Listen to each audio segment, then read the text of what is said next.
सबसे पहले योग परिवर्तक परम संत बाबा जय गुरुदेव जी महाराज, इनके चरणों में अरबों खरबों प्रणाम। ईश्वर भगवान और उनकी दृश्य अदृश्य शक्तियों भी कोटि कोटि प्रणाम। साथ ही साथ यहाँ पर उपस्थित मुखलवाड़ी आश्रम पर आए हुए सभी माता पिता भाई बहनों को बड़े प्रेम के साथ जय गुरुदेव, जय गुरुदेव। आज का सत्संग पूर्णिमा का है, मासिक पूर्णिमा है, लेकिन इसे त्रिवेणी संगम भी कहा जा सकता है। आप कहोगे कैसे? पहले तो ये मासिक पूर्णिमा है जो हर माह की आती है। दूसरी बात यह कि आज होली है, यानी होली का महापर्व है। और तीसरी बात कि आज के दिन हमारे जो गुरुजी हैं उनकी माता जी का जन्मदिन भी है। और इसी निमित्त से आज ये 3 योग चलकर आए हैं और इन तीनों का संगम हुआ है तो त्रिवेणी संगम कहा जा सकता है। और ऐसा योग बड़े सौभाग्य से मिलता है, इसलिए हम आप यहाँ पर आए हैं तो ये हमारा आपका परम सौभाग्य है।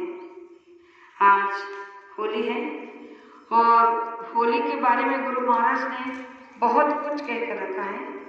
होली का महापर्व है और इसका इतिहास भी बहुत अलग है।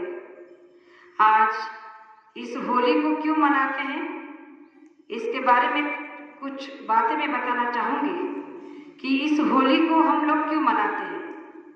गुरु महाराज ने कहा कि होली रंगे बिरंगे रंग लगाकर या गुलाल छेड़कर या किसी के शरीर पर रंग डालकर खेलना होली नहीं होती है।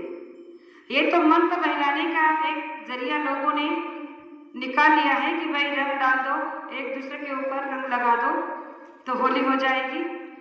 तो दरअसल में होली मनाने का सही जो अर्थ है, जो तरीका है, वो गुरु महाराज ने हम आप लोगों को बताया है।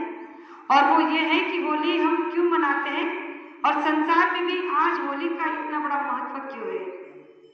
तो इसका महत्व यह है कि होली का एक लड़की का नाम था, एक राक्षस थी वो, जो हिरण्यकश्यप की बहन थी।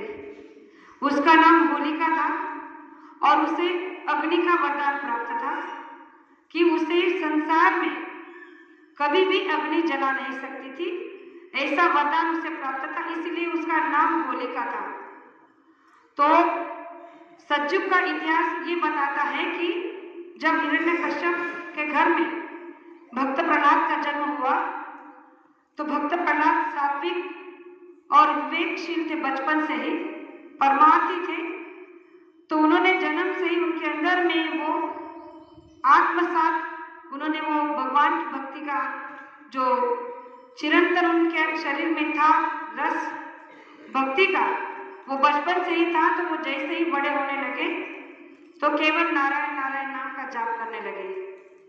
तो उनके पिताजी ने, जो हिरण्यकश्यप थे, उन्होंने कहा कि तुम मेरे होते हुए नारायण का जाप कैसे कर सकते हो, क्योंकि इस संसार में अब मैं ही भगवान हूँ, सब लोग मुझे ही भगवान मानते हैं, तुम्हें भी मानना होगा। और उस समय भक्त प्रहलाद ने कहा, छोटी सी आयु थी 10 साल की, फिर भी उन्होंने कहा कि भगवान तो केवल एक ही है, परमात्मा है, नारायण है और मैं उन्हें मानता हूँ। आप तो एक सर्वसामान्य इंसान हो, तो आप अपने आप को भगवान कैसे बना सकते हो, मान सकते हो। और बेटे के इस विरोध से उन्होंने उन पर अत्याचार करना शुरू कर दिया और उस छोटे से प्रहलाद पर उन्होंने न जाने कितने अत्याचार करवाए, क्योंकि वो अपने पिता को नहीं, नारायण को मानता था, पूछता था, उनका नाम लेता था। और इसी ईर्ष्या से उन्होंने उसके साथ बहुत बुरा किया।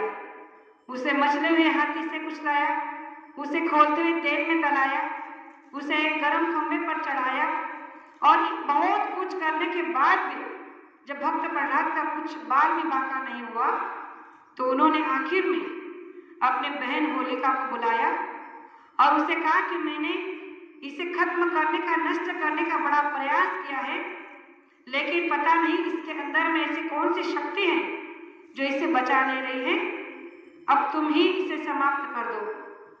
और एक दिन उन्होंने अपनी बहन को बुलाकर ये कहा कि तुम्हें अग्नि का वरदान प्राप्त है, तो यहाँ पर होली तैयार की जाएगी और लकड़ी रखी जाएगी और उस लकड़ियों के बीच में तुम इसे गोदी में लेकर बैठ जाना। मैं जानता हूँ कि तुम्हें अग्नि कुछ नहीं कर सकती, तुम जैसे कि तैसे रहोगे और प्रहलाद जल जाएगा, क्योंकि यही एक आखिरी रास्ता है इसे खत्म करने का। तब हिरण्यकश्यप की बहन होलिका ने कहा कि जैसे आपकी आज्ञा, और फिर वहां लकड़ी को रखा गया, होलिका बनाई गई और उस लकड़ियों के बीच में जब होलिका भक्त प्रहलाद को अपनी गोदी में लेकर बैठ गई तो वहां पर उस लकड़ी को जलाया गया, उसका दहन किया गया। और आश्चर्य ये हुआ कि उस लकड़ियों के साथ साथ उस दिन ये आश्चर्य हुआ कि होलिका जल गई और भक्त प्रहलाद का बाल भी बाका नहीं हुआ। प्रेमियों, ये क्यों हुआ, किस लिए हुआ?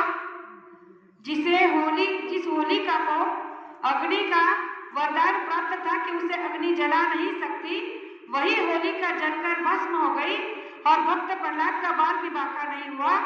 तो वहां पर धर्म की जीत हुई और अधर्म का सफाया हुआ, क्योंकि जो कार्य हिरण्यकश्यप करवा रहा था वो अधर्म था।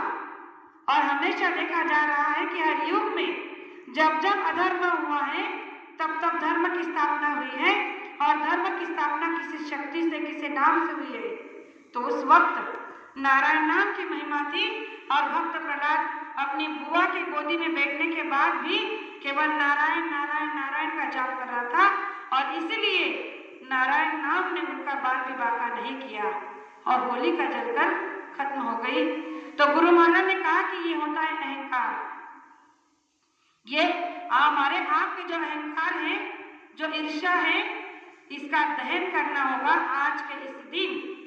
ये जो होली का आज महापर्व हम आप लोग मना रहे हैं, तो गुरु महाराज ने कहा कि आज के दिन आपको अपने अंदर के सारे अवगुणों को जलाने का, अपने अंदर के सारे अवगुणों को मिटाने का एक बहुत ही सुंदर मौका दिया जा रहा है। आज अधर्म को मिटाकर धर्म की स्थापना करने का समय है, और इसीलिए हम सभी को आज अपने धर्म पर विजय प्राप्त करनी है, अपने अवगुणों पर विजय प्राप्त करना है, अपने अवगुणों को मिटाकर अपने सद्गुणों को लाकर बिठाना है। प्रेमियों, तो जब जब होय धर्म की हानि, बड़े असुर महाअभिमानी, तब तब धरे प्रभु मनुज शरीरा, हारे कृपा नदी सज्जन भव पीरा। कहा जाता है कि जब जब अधर्म बढ़ता है तब तब कोई ना कोई शक्ति अवतारित होती है और इस धरा पर अधर्म का विनाश कर कर धर्म की स्थापना कर देती है। तो ये होलिका का आज महापर्व इसीलिए है कि आज हमारे महाराष्ट्र के तुकाराम महाराज भी कहते हैं कि झाली तुमची पापाची होळी हो, भरली तुमची पुण्याची जोड़ी हो। अगर आज हम अपने पापों की होली कराकर या गुरु महाराज के दरबार में अपने पुण्य से झोली भर कर ले जाएंगे, तो इससे बड़ा पवित्र और पावन दिन हमारे आपके लिए और कोई हो ही नहीं सकता।